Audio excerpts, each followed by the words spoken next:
Welcome back. Since starting this channel, I've had a few odd moments, and last month was one of them.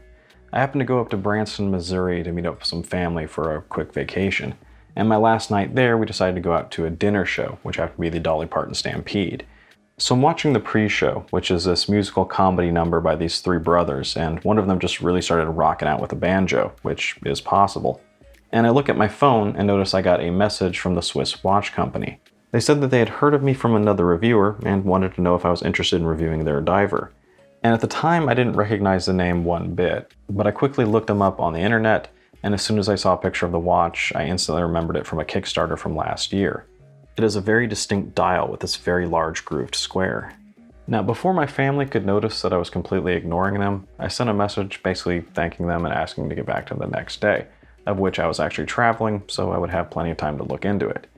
Now, during that next day, it didn't take long before I contacted them back and said I'd love to take a look at it.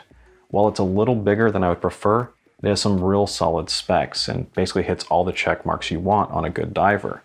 But there are two things specifically I really wanted to take a look at. The first is that I really wanted to see what this green version looked like in person. Instead of your typical shiny emerald green look that you would normally see, this one is a bit more of a matte dark army green, which I think makes it a bit more casual looking. And it also reminded me of a couple of other watches that I've really wanted to take a look at, one of which is the Notice Avalon.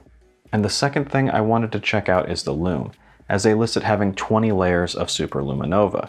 And if you've watched this channel for any length of time, you know I love to test and compare Lume. So let's first start with the dimensions and then move on from there.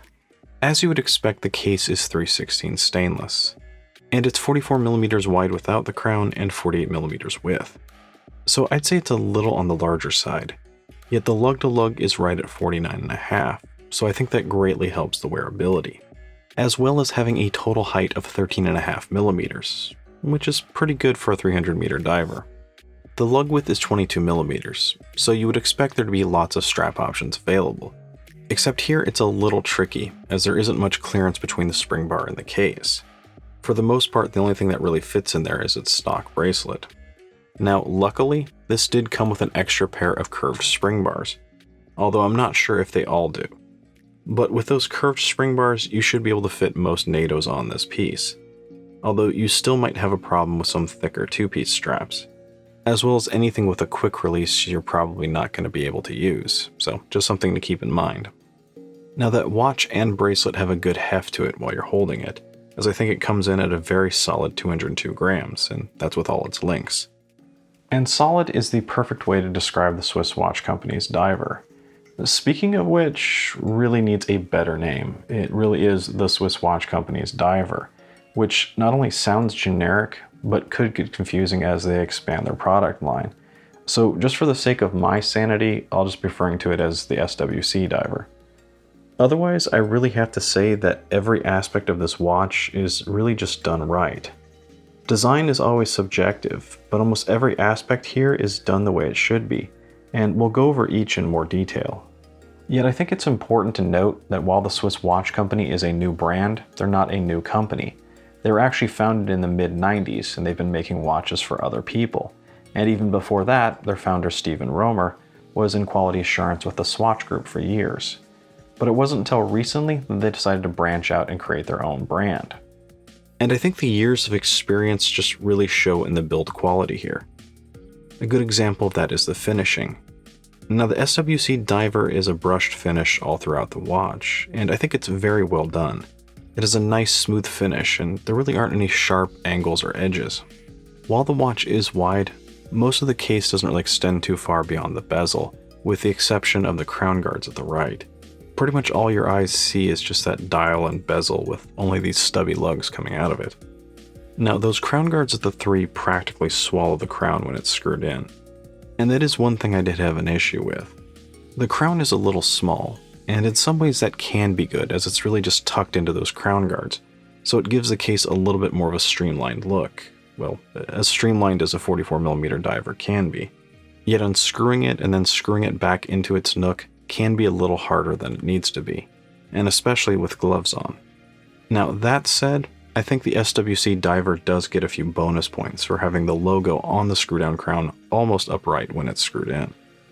Going to the rear, we have a closed screw-down case back, and the design on it is rather minimal, just really having the logo, but I think it's executed extremely well, and I really like how the light just shimmers off the design in the background.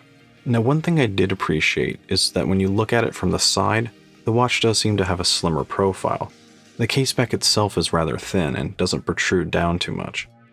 Now going back to the front, we have the bezel, and it's easily my favorite part of this watch. It's 120 click and unidirectional. The only odd thing is it does have more of a tinny hollow click as you turn it, at least compared to other divers. But other than that, the action itself is really good and does have a nice tactile feel to it. Plus the backplay here is almost non-existent. But what I love most about the bezel is its green ceramic insert. And here it's just more detailed and textured than your typical bezel. The majority of it has this matte finish with these circular grooves that go around the entire thing, while the indicators on that bezel are slightly raised, and they seem to retain the reflective finish that you would normally expect from a ceramic bezel, which winds up giving this thing a really cool two-tone effect with the light. And that seems to match the side of the bezel, where you have these alternating brush and polish sections. And overall, I think the thing just looks brilliant sitting on top of the brushed case. And for whatever reason, just depending on the light and the angle, that bezel almost has a distressed look, which I think really plays well into that dark army green coloring of the watch. The crystal here is sapphire, and it does have 5 layers of anti-reflective coating. Yet even with all of that, it still doesn't stop all of the background reflections, especially when it's an overcast day. The overall design of the dial is really going to be subjective, but I think they did a great job in choosing the different color schemes offered. I think they really have something for everyone here. The key defining characteristic of the dial here is this large square with vertical grooves going down, and it's one of those things where it really looks odd when you zoom in and focus on it. You're left wondering why a square and why not just the entire dial with this pattern. But when you zoom out, it tends to just blend into the design. And after a while, you really don't notice that it doesn't cover the whole dial. Now, one advantage of the center section here is that it still allows the watch to have a very interesting textured dial, yet still have a large surface area where they can just dump a ton of lume down for the indices. And here the indices are primarily dots and bars, with this large upside down triangle at the 12.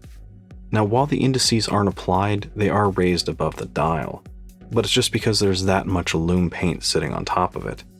Now beyond the indices, we have this detailed raised chapter ring that rises to meet the bezel. And the opinion on this one is always mixed. Some people just love a cleaner dial and hate when there's a detailed chapter ring, but I actually prefer the minute indicators here. Now going to the 3, we have a nicely framed date window. Generally, I'd prefer it at the 6, but there's nothing wrong here having it at the 3. Especially because it has a white frame and white background in it, and I think that just helps it blend into the overall dial design, as it extends out just as far as the bar on the opposite side, so in some ways it kind of mirrors that indice. So as for the text on the dial, well, at the bottom we have the 60% you're paying for, and just above that, we have automatic and 30 atmospheres. And those are in this incredibly small font. It's there, it's centered, and it just really doesn't get in the way. Now, the top of the dial is a little bit of a different story. And there I think it's just a little bit too crowded with both the logo and the name. I think they should pick one or the other, or maybe just shorten the name down to its initials, SWC. Which then leads us to the hands, which are actually my third favorite part here. They're these elongated sword shapes, and I think they're extremely well done. And I really like the small break at the very tip of the hands, so that it makes the tips more arrow-shaped. Now the length of these is great. The hour hand might be just a little short, but the minute and second hand just go right to the edge of the chapter ring. And that leads us to talk about the 20 layers of Swiss Superluminova. And with 20 layers, you know this is going to be good. And it's obvious the moment you take it out of its box and just really put it on your wrist. This thing just seems to suck up and soak in whatever light's around it. Even when it's sitting indoors, it seems to soak up enough ambient light that it actually has a decent charge. so it's always just glowing, but it's even more pronounced when you walk into a dark room. And one thing I do want to mention is that all of their watches except for one have the C3 green lume. But for the blue version, they purposely chose the blue lume, which I think is a nice touch. And I think that blue version will have the same effect that this green one does, where the lume color seems to match the dial color. And there's just so much lume here that there's always just a small amount of glow coming off them, which I think is a really cool touch. Anyway, that's enough talking about it, let's really get down to testing it. Now, since I knew this was going to be good, I put it up against the best I have, which is this Helm Komodo, a Seiko Turtle, and the Phoebus Great Wall. And the comparison I really wanted to see was the Great Wall versus this, as the Great Wall supposedly has 15 layers of X1 grade Superluminova. Now, right off the bat, every single one of them is just blazing in the darkness. And I think it's rather hard to say what is the brightest here, but I think it's obvious that the Turtle's in last place. Now, I did screw up when I was setting up this time-lapse, and I left some of the settings on auto, so it's not quite as bright as some of my other tests. But here you can clearly see that the Turtle and the Komodo seem to fade out about the same time, and the SWC Diver just blinks out right at the end. Now, because I wasn't happy with this test, I decided to do a second, but this time I swapped out the Turtle for a Phoebus Wavemaster. I also adjusted the camera settings and then set it for 3.5 hours versus 40 minutes. So here on this extended test, we can see the Komodo fades out first, which is then followed by a barely visible Wavemaster. And in the end, the SWC Diver is there, but it's just very, very dim. So while it came in second, I don't think it's anything to be ashamed of. When you look at the Phoebus Great Wall and just the surface area on its indices, it's almost an unfair competition. So I think it's easy to say that the SWC Diver has fantastic lume and one of the best I've ever seen. So I think it'll easily beat almost everything else out there. Now, as for the movement, the Swiss watch company decided to go with the Swiss Sellita SW200, which is actually an ETA clone, and it pretty much has everything you want. It's high beat, has hacking, hand winding, and about 40-hour power reserve. And the accuracy on this one was actually pretty good. I think after a period of 10 days, I was only gaining about 3.5 seconds a day. So absolutely nothing to complain about on that front.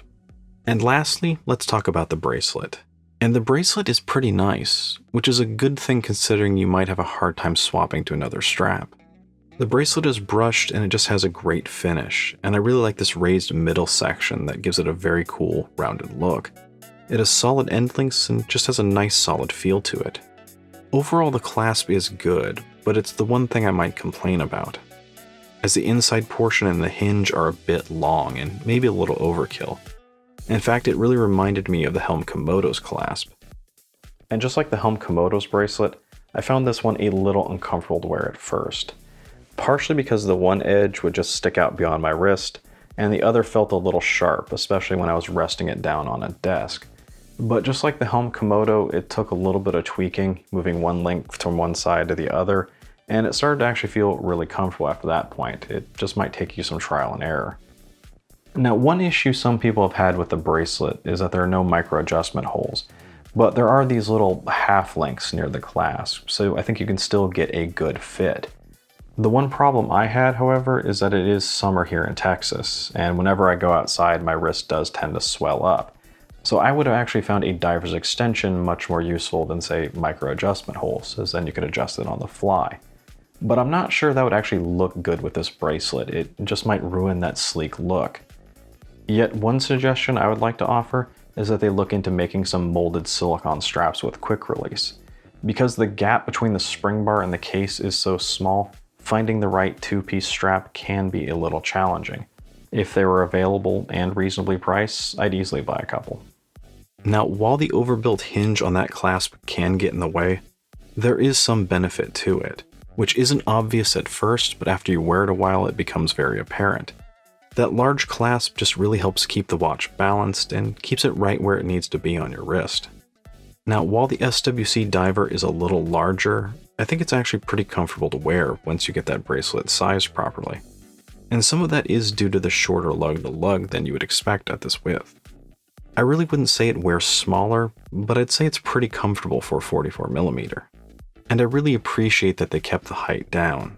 Over the last month, I've just seen way too many 15mm divers.